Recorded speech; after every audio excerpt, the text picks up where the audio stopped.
Hello, beautiful, lightful souls. I am so excited to talk with Hila Baroque from Israel. And I feel like this is a very important conversation to have right now. She had a near death experience during a surgery, and she was working as a lawyer and as a professional person in the world. And this is so fascinating to me. But she runs Israel IANS, and I am so happy that someone is spreading this light and this information in Israel, but welcome. Thank you very, very much, Tricia. Yeah, it's my honor to be here. Thank you. So my first question is, how is the work of spreading near-death experiences in Israel working out for you? What is that like? What are the challenges and what are the joys? Wow. Well, first I thought about open the branch here because I felt that there is a lack, the talking to people, to have people group that we can share the experiences and the after effects that I dealt and still deal with. And I understood how much it's important because I didn't know about the after effects, the first years after my NDE and also about NDE and IANS. And when I found out all this information, I saw and I said, oh my God, I'm not crazy. There's a lot of people who had this experience, and I wish in Israel we had this group and we could share. This is very it's not easy because like here people are very beliefs and it's about religion, and my experience, I can't say it was about religion. I feel that the religion is the shape, is the what we need to do here to have a movement um, that will be a good vessel to the light. But it's about love, and we forgot, and it's not about judgment. And I grew up in my parents sent me to religious school, and I wasn't so connected because I felt that they say that if I won't do that, I will be punished and God will punish me. And I didn't understand that if they say God is good, so how come I will be punished? I'll never be okay. So maybe it's a lose-lose situation. And I got much more with distance to this place. Today, I understand that here in Israel, we want to change a perception. The perception is first that God, it's a nickname, and the private name, it's love, love, and it's all about love. And if we will understand that, it will make us to remember the universal values that are the DNA of our soul. Every soul, no matter where you are, where you were raised, what your culture, this is everybody. So what we're trying to do, we're trying to find those people and trying to make this information go out, and also get into the medical area and talk with doctors, because while I was unconscious, I was still aware to, even before my ND, to what's going on around me. And this is so important because I heard the doctor says she's going to die, and I was so panicked, and I was like, Oh, no, but I'm only 30 I years can't old.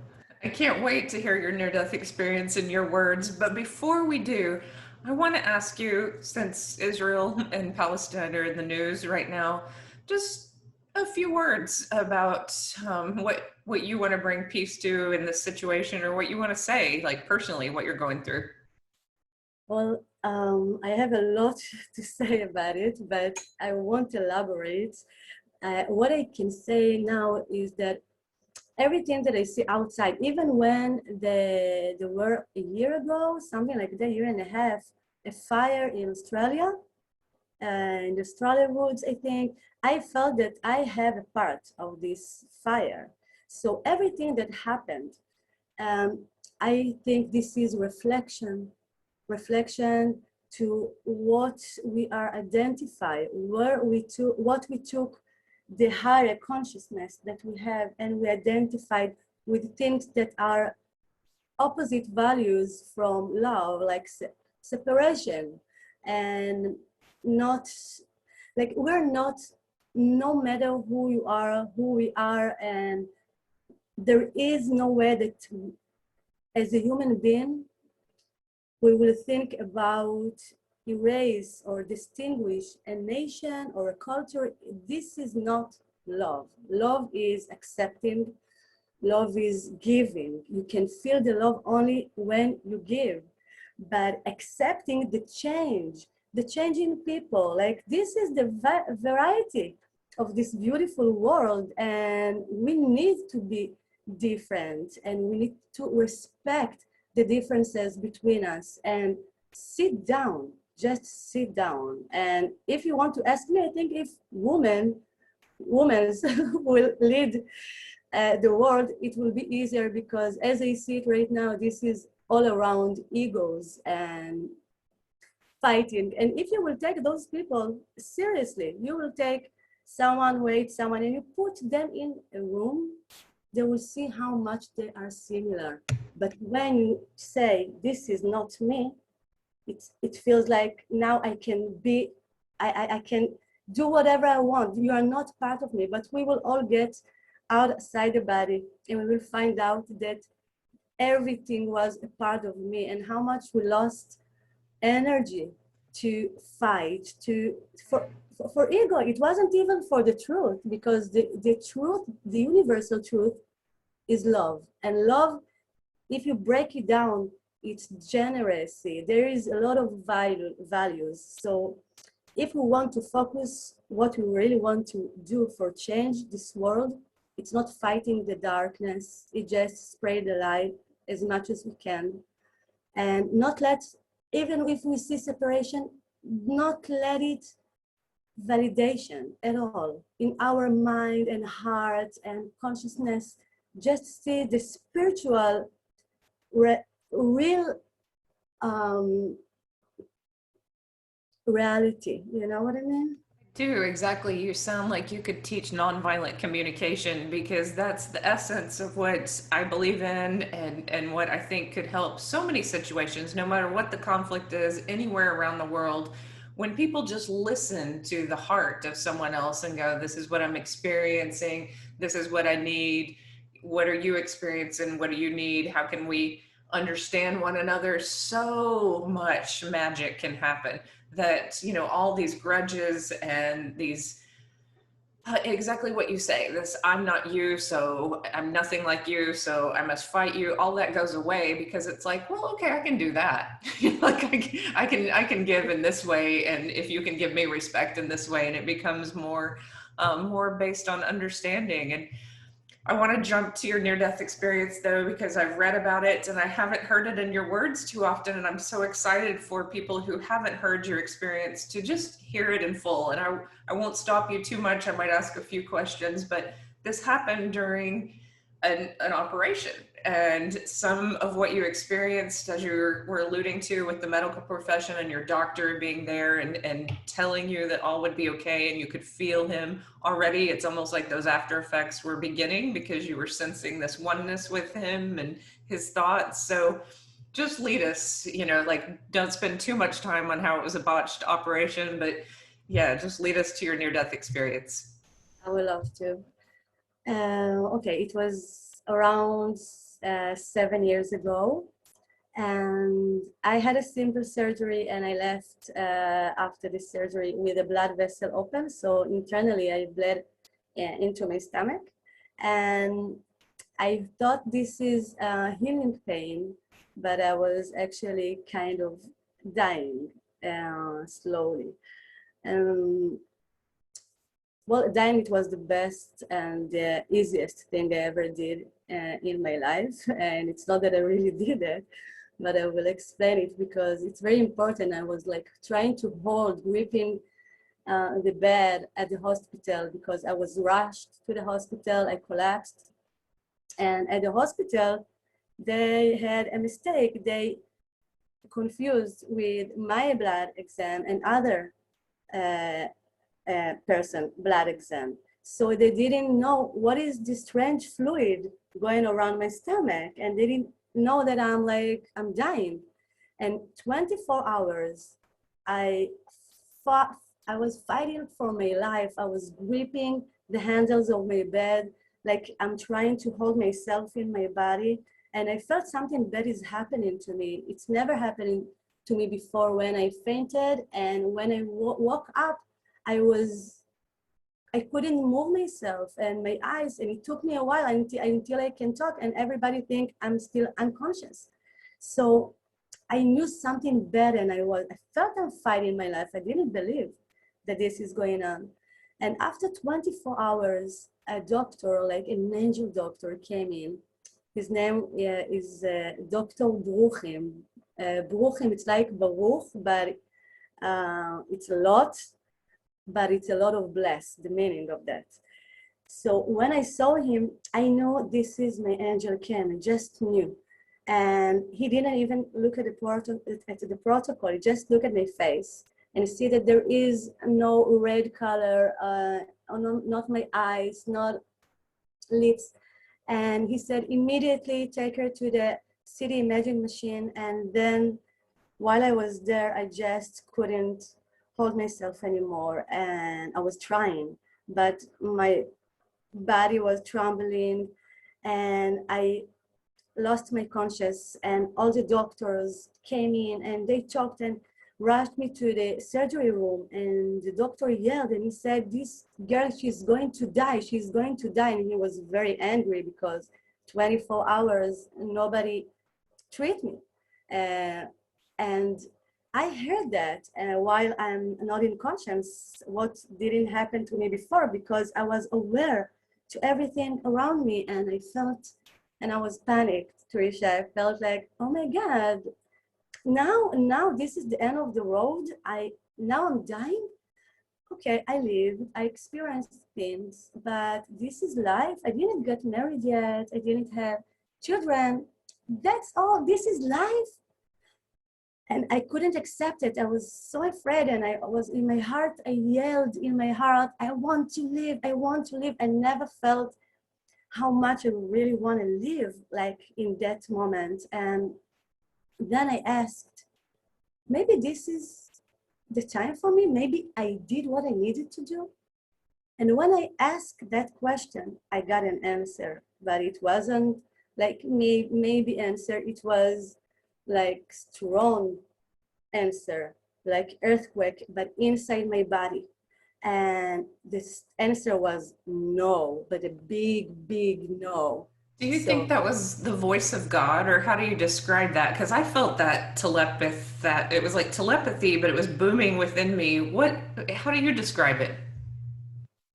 I think that God is, we have a part of God. This is the part of the soul, and this inner voice that doesn't have a voice like all the other voices of the ego. Like it's very tiny and very gentle.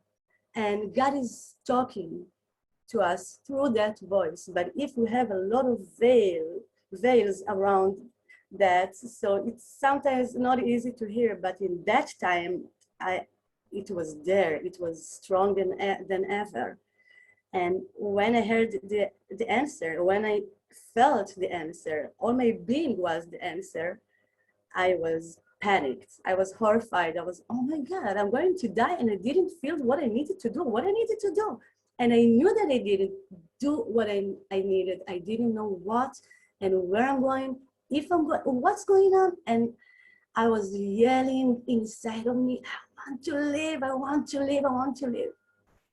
And I opened my eyes like he was doing to me, like that, Dr. Bochum, and I saw him, and there was a mist around him, a yellow-white mist, and he looked so big and tall that in reality, like years after when I came to him, he was around my, he wasn't so big, and like I felt him.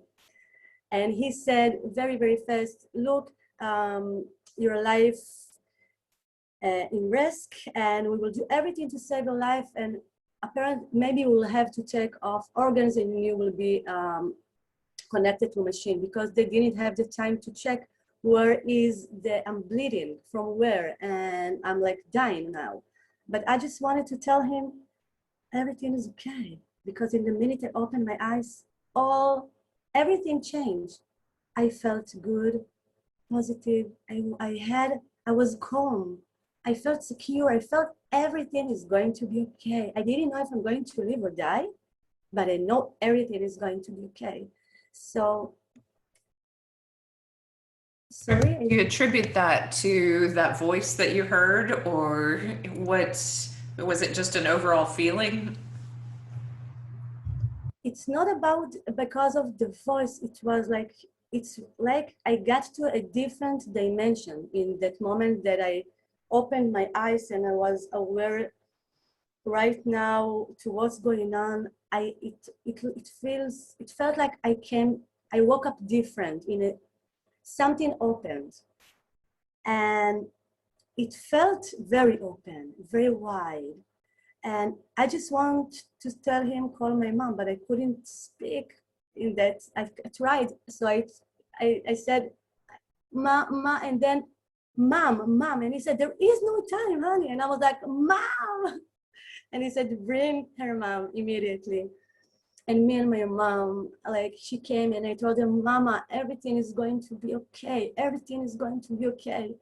And we kissed like here and in the eyes, everything we kissed, and she's answering to me, yes, everything is going to be okay. Like she's trying to make her believe that it's going to be okay.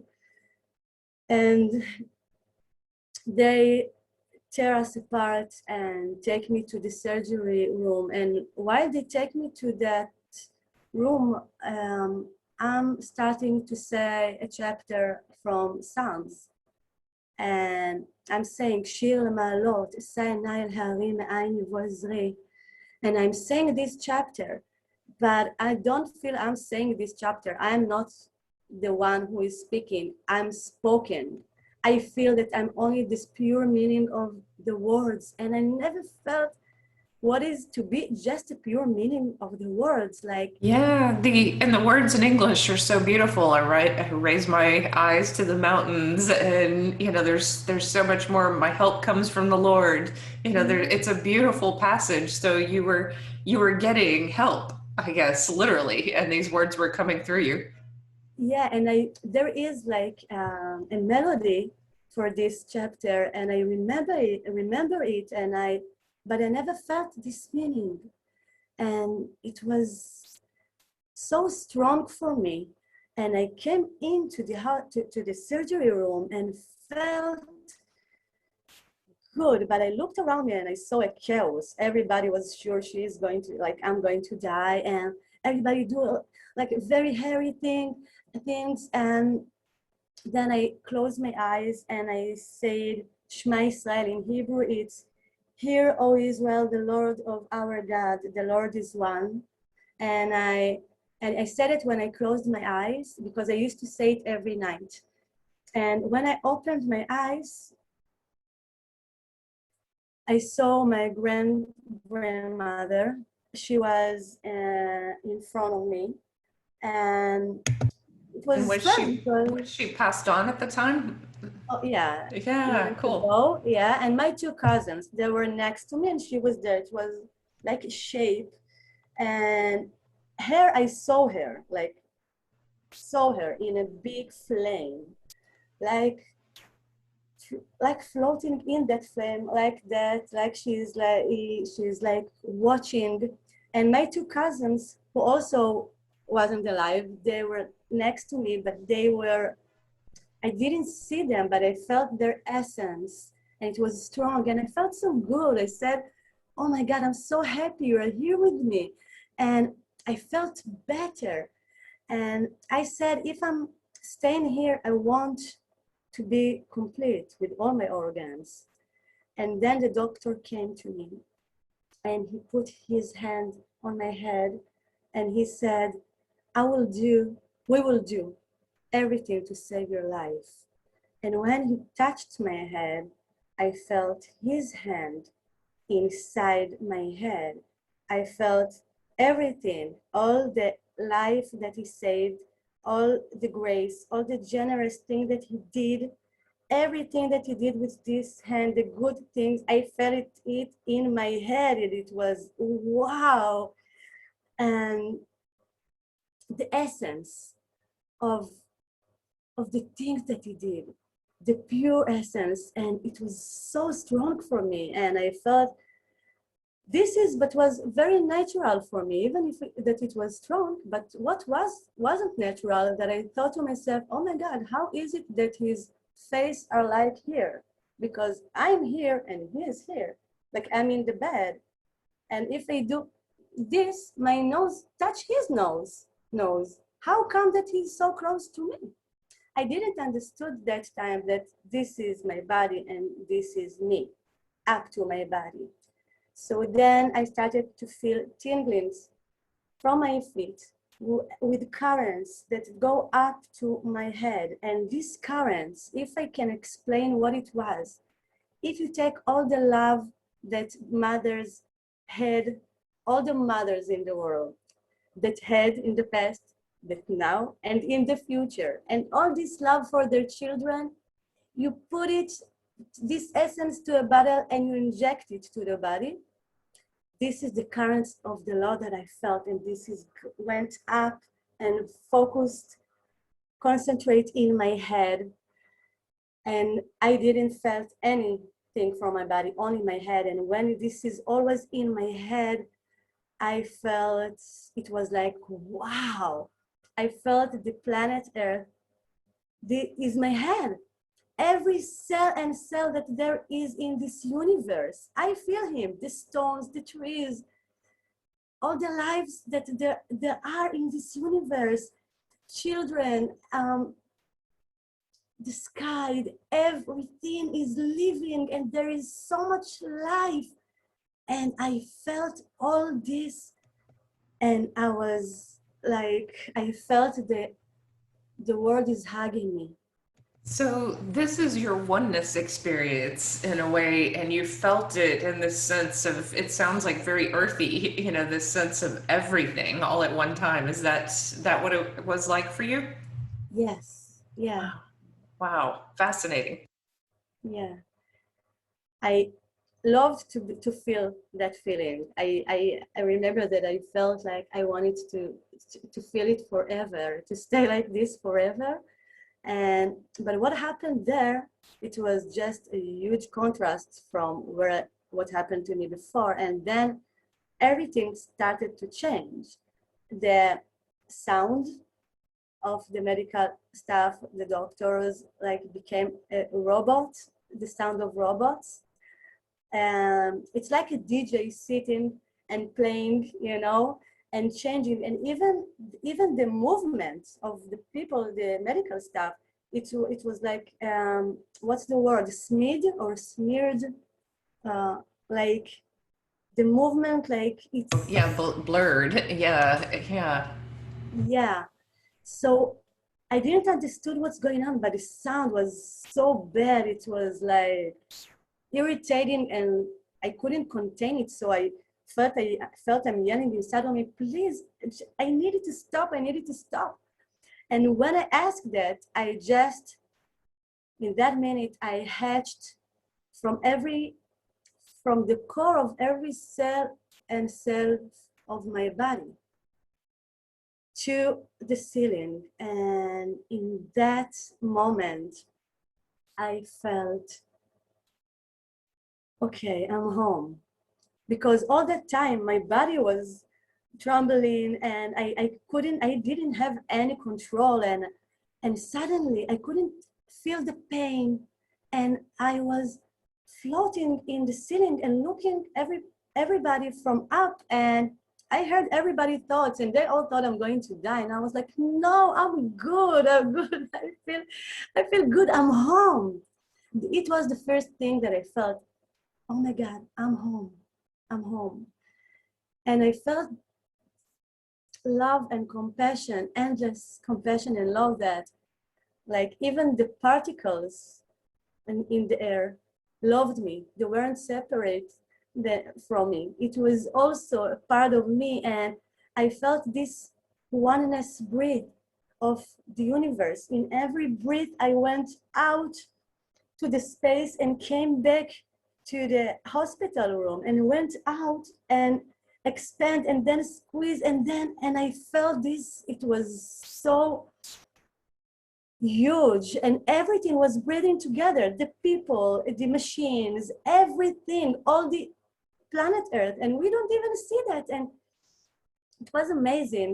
And all the questions that I had all of my life, and I had really big questions about the purpose and about suffer, why people suffer and why we live and then we die, and if God is good, why we had the Holocaust, and so many big questions. And I got all the answers. Oh my goodness, Fun. tell me. What was the answer? Just to talk about the answer, I think we need another meeting, and I would love to share. But it was like talk about every insight. It was huge, but it was all the meaning. It was there like a rain, drops of rain that came together, and it was so clear, everything and my life and why I had to do this surgery, what led me to that, and this mistake of blood vessel and why it happened, because I forgot a part. Because before, when I was out of my body, I felt the doctor, the operator doctor, thoughts, and he was very angry about the doctor who operated me in private. And that's how I knew that he was his, what's the word? The doctor who operated me, the first one, he learned from him, you know?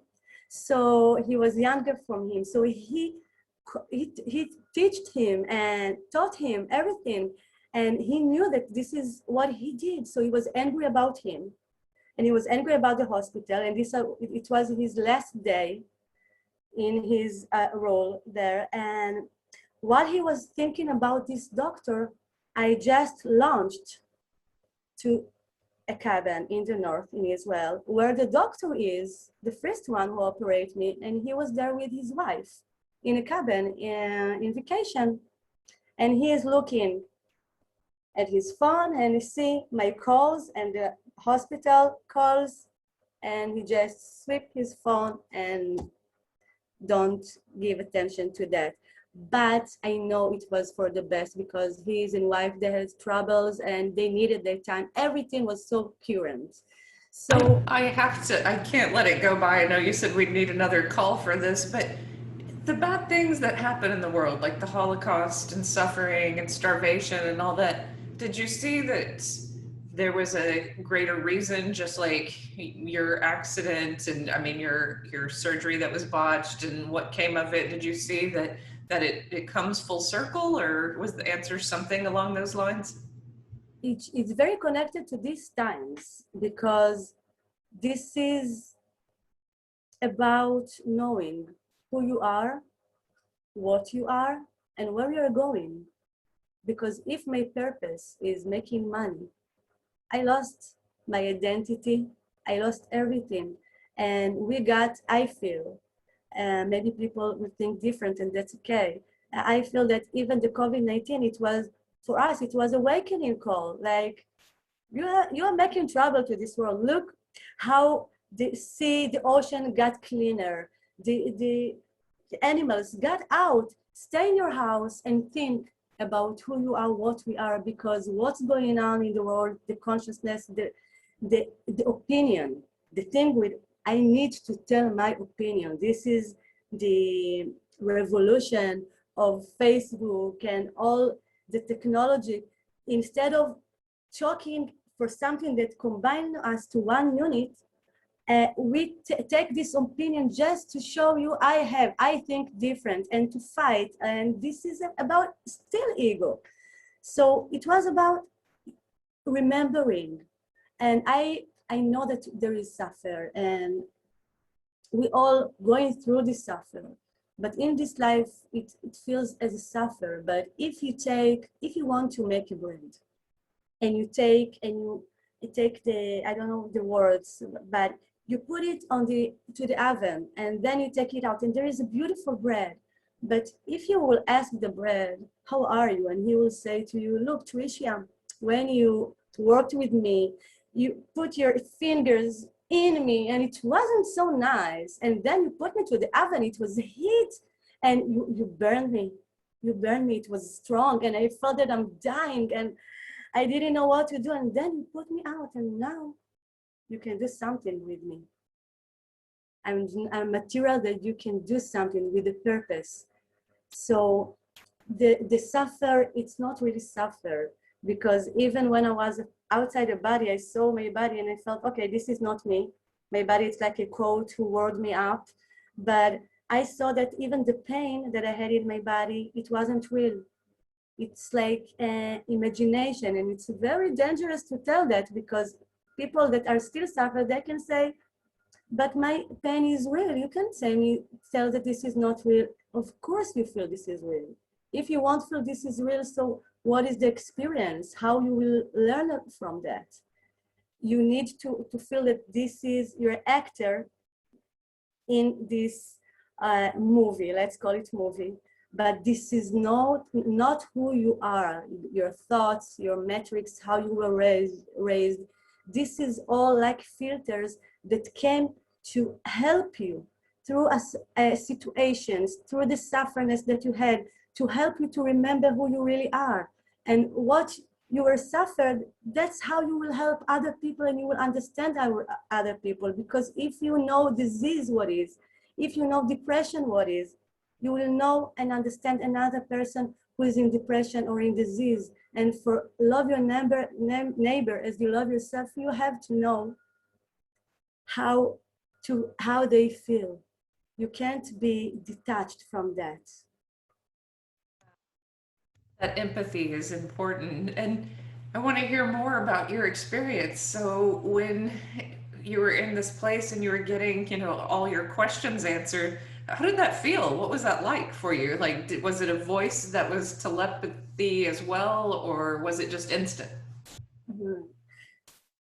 It wasn't a voice. It was like I told you, it was like a rain, drops of rain that came together, but the meaning, it wasn't words. It took me years to express it in words. I didn't have no one to talk to, so I started to interview myself, like writing questions. I didn't know there is NDE, so I just wrote what happened to me, what I felt here, what I have felt here, and there it was just also the meaning. It was meaning, but it wasn't with words. I had to express it after with words, but it was not something that I see or know now. It was like, of course I know that, of course, like my life, where it was for me the illusion, the life before, like what's going on now, this is the truth. This is like, of course I So how long ago did your accident happen? Or how long ago did this surgery happen? This was 2014? yes, yeah. Yeah. And so it sounds like you've integrated a lot quickly, that this has been, I mean, it's still kind of fresh. How right now do you feel about the reality, of being back in the body and being you versus the spiritual you? Like, how have you married the two in a sense? A good question. I'm still, I have a lot to integrate, because today I want to talk about coming back, because coming back to my body was a journey itself. It was, I had a soul who escorted me, and I went from a world of clouds through a rope ladder to this ocean, and then a lot of fish helped me, pushed me with a big whale on my knee that pushed me to the beach. And so it was, and then I saw my grandpa in a small room, and I was like, what I'm going to do here? And I don't want to be here. And even when I get back, I was I got panicked and I found out, oh my God, I'm really going to be here. No, no, no, I can't, I can't. And I went back up on the rope ladder. And the soul who escorted me, she said, what are you doing? You promised. And I said, yeah, but I can't. There is concealment here. I can't. I can't be with this veil, with this concealment. I can't. I want to go home. I want to be with my family. And everything that I said that I like don't want to go back, she she told me that the solution that was inside of me. And then I chose to go back, but I'm still struggling. That's the truth, because there is a lot of details and a lot of meanings and a lot of sensitivity that's coming back with her, and things that maybe Yeah. present for So other people. Yeah. you didn't want to come back to your life at some point in your near death experience. You were happier there, even though you were still young and there was so much you had to do. That what do you think that was? That I mean, I felt it too. Was it the love that was just so overwhelming that you didn't want to be separated from any of it, or was it more? Um, I think that for me, I was, because when I got out from this world with my grandmother, grandmother, and cousins, I was the first place I was world. It was the darkness world, and from that world that I actually paint my interpretation to this world, because it can be sound very. It's like embryo in a womb, and this darkness world was, it's like very dark, like cement, and I felt that, oh, this is the gap between of the potential from my soul and my false identity, and I felt this gap, and it wasn't so nice. It wasn't so nice. But when I said I want to go out, because I heard talking about me in another world, up, much more up than I am, when I asked God, I want to go and tell that I want to come back, I want to fix things, I saw a golden spot that came to me, and I came to her. And when I got there, I was in a house of judgment. But I felt that this is not the house of judgment. This is the house of mercy. And there they let me see my life review. And there were three rabbis, and one of them told me, this is not your time. And I was like, no, no, I'm going up. And I didn't want to go back. They showed me my funeral and what will happen to my family and the people that I love, and I still didn't want to go back. I felt that being a lawyer, I always was, even when I was a child, I was like a parent, very responsible. And I went to be a lawyer and not to go, I didn't go to be a dancer. I danced 14 years. I used to sing. I did a lot of creative things. And I felt that the power that God gave me, it's like the talking, and maybe with talking, I can help people. So I went to be litigator in the courtroom. And I felt that this is not me, that there is a lot of lie and false and pride. Um, I felt that this is not why I went this place. And I felt that I don't found the purpose here, and I had enough. Now I'm home, that I don't want to come back. And I saw that there is up to me the world that I wanted to go there. It was a world with 10 on 10 on 10 on 10 on 10. And the 10 on 10 on 10, they are like a level of consciousness that you go out of them from your body. And the vessel that you have, this is a vessel of love. As much as you expand your heart, this is the vessel, and you can't get the light and go higher and higher. And when I say higher, it feels like it's outside the world beyond, but it's not outside, it's inside. It's getting inside more and more. And this world is the outside model. It's a model inside of a model inside of a model. So I was there in the house of mercy, and I felt all this huge love and compassion. And I saw my life since I was born. I saw me in the courtroom. I saw me doing investigation to somebody who was in the Holocaust. It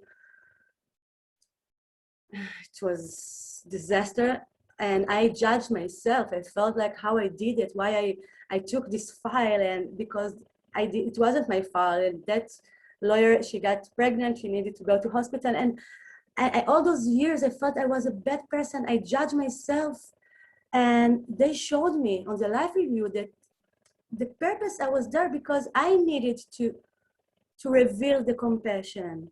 And this is why the reason that she got to get labor in that time, and God made me be there. And all those years I thought, wow, how I did that, how I represent a bank to someone who is 82, ill, and I couldn't. I almost cried through the litigation. So I read it somewhere that you started law because you cared about justice, but you lost your way along the way. Is that how you felt when you looked at the career? Well, the most, I think, powerful insight from that is that there is the justice, but the peace is much more important. So there is values, but if the justice, it's or me, my opinion, or your opinion, so the peace is much more important. So today, if people are talking to me, and even about the vaccine, or about political things, because I'm not talking about politics, I'm talking about consciousness. Everything is reflection. And when people talk to me about it, first of all, I'm trying to understand what they feel, from where they feel. But if I see that they have a harsh opinion, and my opinion is they will make them feel separated in me, I rather not to have opinion. Before I have opinion of everything. And today, sometimes I rather not to have opinion. Just let's be in peace. Me and you, I don't care. What do you think? I care about your heart. I love that because I really identify with that what you're talking about when people sit down together, they can find peace. I've found it in classrooms because I know that even if a student has a different opinion, they're going to remember if I'm nice or not, if I listen to them, if I gave them space to be themselves, then they relax a little. And I think we're not in this online environment, we're not giving each other space to just be for a moment and then find that peace. Exactly, and not to force anything on anyone. I have an example because I love to sing or I love to dance. Like if you take a band, and now the bass guitar player or the drums, he thinks, okay, I want to play whatever I want, and he's starting, and he's not combined in harmony with the other band. It will never work. Like, and at the part that he is not playing, it doesn't mean that he is not a part. He is much more a part when he is not even expressed, because he let the harmony to express. And we need to think about it like that, that it's not about me, it's about we, and to change the me to we, because this can be very helpful for us to see this reality in a different glasses, in different eyes. You know what I mean? I definitely do. In fact, I was resonating with that because I was thinking about, I gave this reading recently, and this woman and her father he was a lawyer, he loved to have these long discussions. She felt like she could connect to God through religion, he thought, no, there's too many religions. I see it as it all, all these ideas funnel down to there's a God, but there's a higher God. And they'd argue, she's like, I can connect to God through this one religion. And he was like, nope, nope, you have to consider them all. Then when he transitioned, when his soul was over there, he's like, it's both. That both opinions are right. It's everything. That you Exactly. can connect through a religion, and you can also connect to being spiritual and understanding how everything works together. Exactly. And what I didn't understood before, Mandy, that there is hierarchy, because I thought sometimes, because the year I was dealing with a medical issue, I tried to learn more and expand my consciousness, what I didn't do before, and aware to that. And suddenly I was saying, okay, I will talk to the universe. The universe is talking to me. And after my ND, I was like, okay, there is no universe, everything inside of me. There is nothing outside. And I understood there is hierarchy between God, creation, and souls. And in this reality, we are the light, the soul is the light, and like the body and the creation is like the vessel who get the light. And outside my body, I take this like that my soul is the vessel, and the light that I want to combine, to merge with, this is the light. So everything, every time it's like changing, like a mirror in a mirror in a mirror. I love And that. You've helped me understand, one of the messages from my near death experience was remind them to turn on their lights. So while we're in this physical form, we have to remember to turn on our spirit, our soul, to connect to that light within us. It's our ability to turn it on. But when we're out there, we're so attracted to that light, we want to go to it because it's bigger than us. yeah, it's like if you, I heard someone that I really care and love, and he said, if you will take um, the ice and you will ask him, what do you want? And he will say, be, I want to be floating. I need warm to get outside this. So there is levels in us, but it's all the same. You take, it's like, it's still H2O. If you take it's in gas or water or in ice, it's still H2O. So we are all made of love, no matter how we look. And about judging other people, it's very important to me, because I had a big lesson, because I went to help people with my talking skills, but I was very big judgmental. I thought that if I could be a judge this is where I meant to be. Oh my God. But thank God that I don't want, but this is what I meant to be, a judge in the future. And there is the only person who judge, it's in us, it's not God.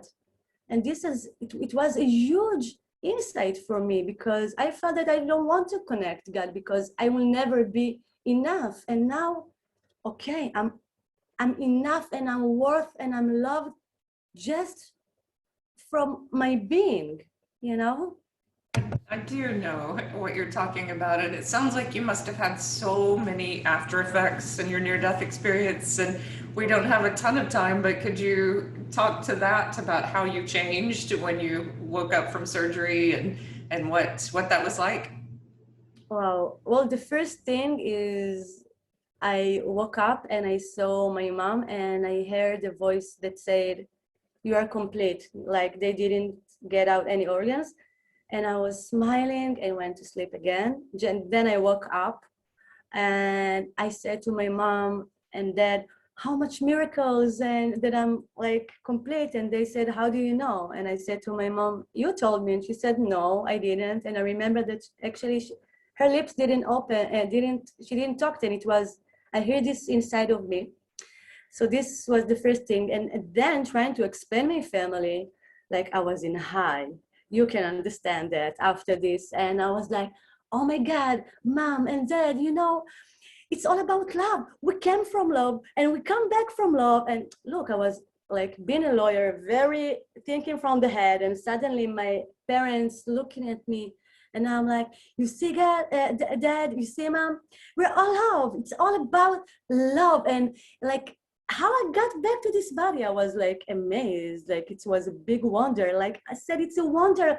Look, it's like getting a paper envelope and take and put all the ocean in envelope paper, and it's how it's possible. Like all of the me that I was like squeezed, it's such a wonder that like taking an ocean and put it in paper envelope. And my parents and my mom, they looked at me and they were worried, and I saw that they were worried. So the doctor came and they looked at the protocol, and they said Hila Baruch, and I was like, no, this is not me. Like, don't put me in a box. Like I couldn't. And they were like, this is your name, and I'm like, yeah, but this is the name, but this is not me. Don't call me like that. And even today, even in my dreams, sometimes and today when people call me, I'm like telling myself, this is your name, answer. So my after effects, like I feel that every after effect that written, I'm like, there is a V that I put on that scale. And but the Man. most important thing is like feeling people. So And I have just a quick question. How do your parents think about it now? Like, have they accepted that you definitely changed, and what did they say about it? well, today they know what happened to me, because around a year ago, to talk about it more. And before they just worried and didn't understood why I'm dealing with that all the time that I have, and just leave it because they thought this is too much and make me, I was like in grief a long time because I was homesick. But when I knew about ions and everything, so I understood, okay, I'm not alone. And then things started to change. So today I feel that they're very proud on me, and they much more understand. On the other hand, the laugh review, I knew a lot of family secrets, a lot of things that I'm not supposed to know.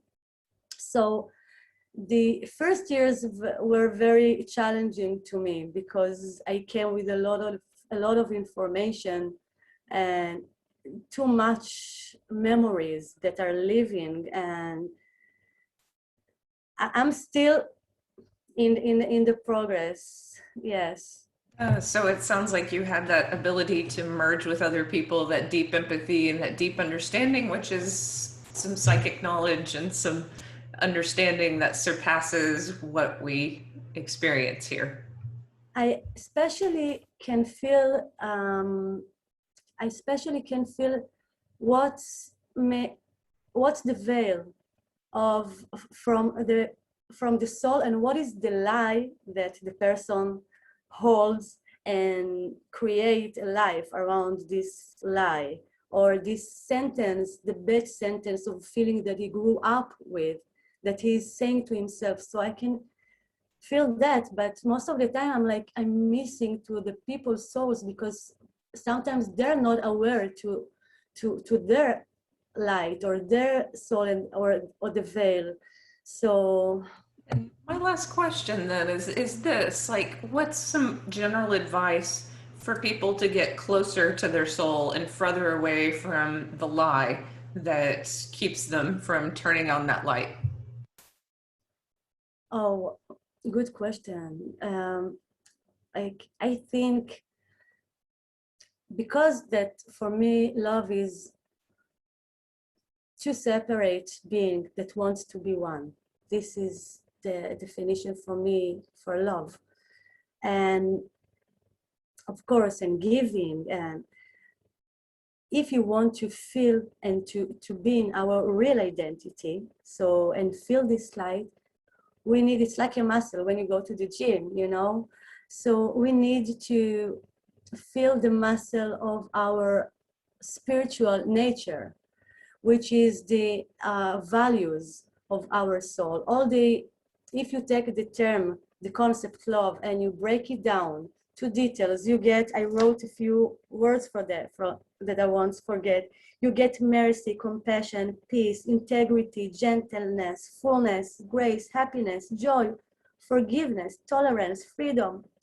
But if you take other values like jealousy, anger, sorrow, bitterness, grief, depression, resent, hate, evil, judgment, if you ask every person in the world, no matter his age, how do you feel with these values when you are lying or when you are telling the truth, when you're jealous and when you are like, how you feel with that and how you feel with this list? Every person will say the same. This is the universal qualities, DNA of the soul that we're born with, you know? So we need to make a list and we need to see what we identify with. I emphasize with jealousy. Okay, it means that I need to put a light in that place. I'm dealing with illness. I need to ask what I'm keeping in my heart and what I need to put a light in that place, because there is no illness for real, you know what I mean? I do So know what you if we mean. take, Yeah, there's this sense of the healing is always the unconditional love. And for people listening, I want to qualify this just to make sure we understand when you say you see love as two separate beings coming into one. So it's the soul loving itself enough and coming into its light. Is that what you mean by the two separate things becoming one? I'm sorry, the next sentence, the soul what? Oh, the soul, you said two separate things becoming one. So the soul moving into the truth of who we are, Yes, or us yes. moving It's into the like, truth of who our soul is. yeah, it's like moving inside of, inside to my heart, because the soul, her, she expressed through the heart. This is like the door through the heart. So we need, and in the heart we have also two rooms, a room that accepts and a room that gives. And everything is supposed to work together, and most of the electricity is here in the heart.